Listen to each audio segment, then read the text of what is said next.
For about 50 years, standardized testing has become more and more common in schools around the country. Whether it is the SAT or ACT test, or just a simple history exam, the mental health of students is being severely affected and needs more focus. Despite being useful for college admissions, the stress and anxiety caused by these tests needs to be exposed with a proper solution. As the years go on, a student's school life becomes more difficult and stressful. Their classes start to get more serious, and the pressure to do well increases significantly.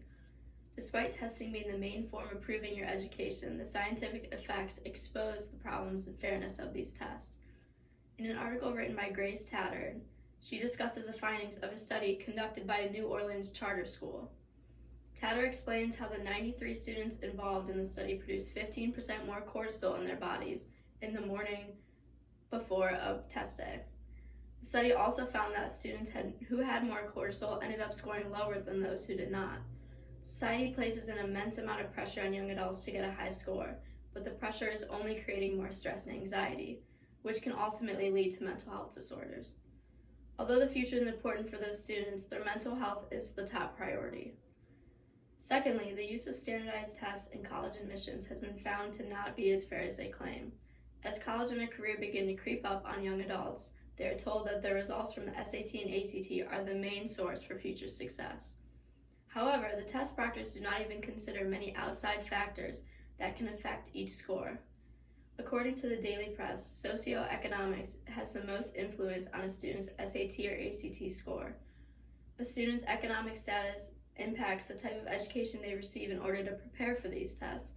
Young adults from low-income neighborhoods tend to score worse due to the quality of education they receive compared to those from rich neighborhoods. The Daily Press also states their belief that students with the more educated parents are most likely to perform well.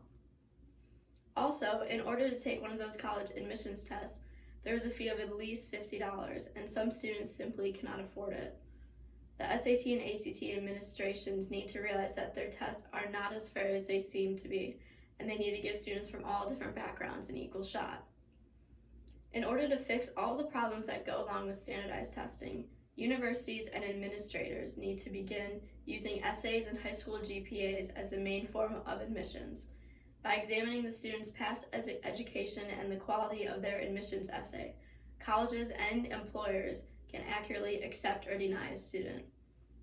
This will create an equal admissions process and will solve the problems that can affect a student's chance of scoring well on the test.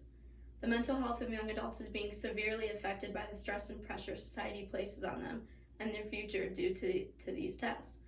The anxiety created can turn into depression, panic attacks, and PTSD. To save the next generation, standardized tests cannot continue the way that they are.